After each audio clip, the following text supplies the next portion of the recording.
ये क्वेश्चन बहुत बार एग्जाम में आया हुआ है डिफरेंट डिफरेंट फॉर्म्स में।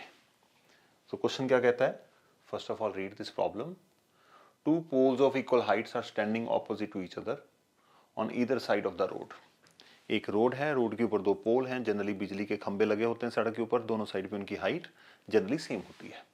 रोड की विड्थ दे रखी है कितनी बच्चों, 80 metre wide. From the point between them on the road, road के बीच में कहीं भी हमने कोई पॉइंट टेकअप कर लिया एंड उस पॉइंट से the angle of elevation of top of the poles are 60 degree and 30 degree, find the height of the pole. तो पहले तो डायग्राम बनाई जाए कि रोड कैसे बनाएंगे। ओके देखिए जरा ध्यान से। सबसे पहला काम है टू पोल्स, ये हमारी रोड आ गई और पोल्स की हाइट सेम है, तो यहाँ पे डायग्राम भी कुछ उसी हिसाब से बनेगी। A B and C D, ये दो इक्वल पोल्स हैं इसलिए दोनों को हम एच लेट कर लेते हैं। तो ठीक है जी, वेरिएबल्स के साथ खेलोगे तो क्वेश्चन जल्दी समझ आएगा। अब बिटवीन का मतलब मिड पॉइंट नहीं दे रखा, यहाँ पे बोला ना from a point between them on the road, बच्चे इसको मिड पॉइंट ले लेते हैं। मिड पॉइंट आप नहीं ले सकते, बिटवीन का मतलब इन दोनों के बीच में कहीं पे भी हो सकता है। लेट अस अज्यूम मैं यहाँ पे ले लेता हूँ। यहां से इन दोनों पॉइंट्स का एंगल ऑफ एलिवेशन जो है 60 डिग्री एंड 30 डिग्री।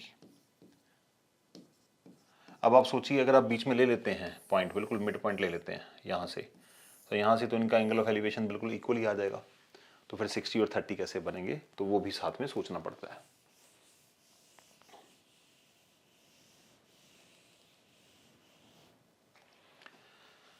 ओके तो हमें क्या फाइंड आउट करना है, find the height of the poles, H निकालना है हमें, एंड डिस्टेंस बिटवीन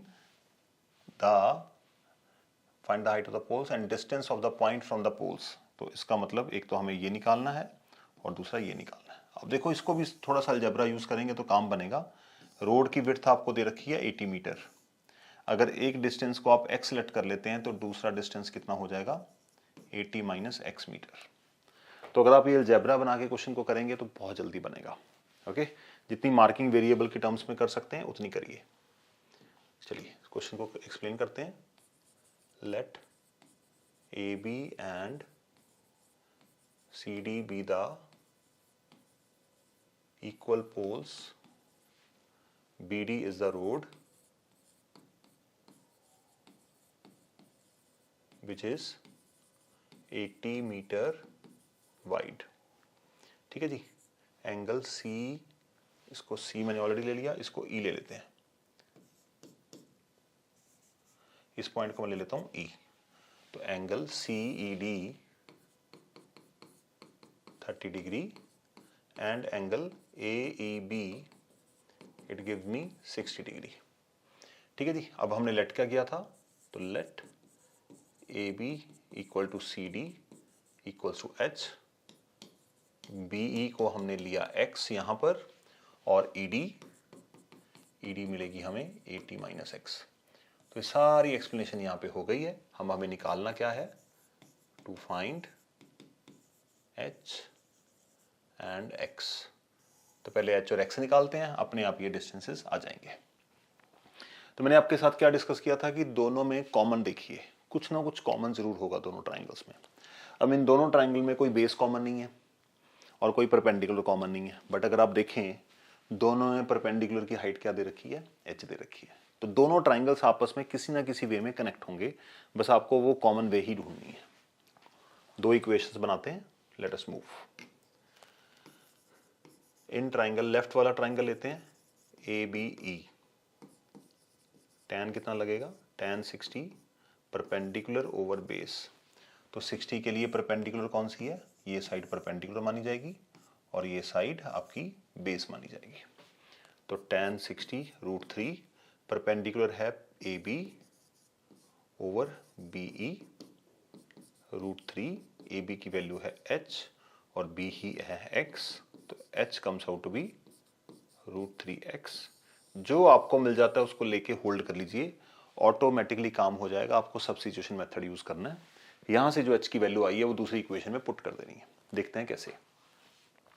दूसरा ट्राइंगल है in triangle CED tan 30 perpendicular over base. 30 के लिए परपेंडिकुलर कौन सी होगी? ऑपोजिट साइड, और ये साइड क्या होगी बच्चों? बेस होगी। तो tan 30 1/√3 की वैल्यू, एंड परपेंडिकुलर कितनी है? CD, और बेस कितना है? ED। तो डायग्राम के हिसाब से एक्सप्लेन करना जरूरी है, क्योंकि एग्जामिनर को चेक करने में आपको हेल्प करनी होगी। ओके, तो 1/√3 CD की वैल्यू है H, ED कितना है? 80 - x। H हमने अभी निकाला, ये H हम यहां पे दे देते हैं इसको। चलिए H इसको देते हैं, तो यहां पे आएगा जी 1/√3, H की वैल्यू आई √3x ओवर 80 - x।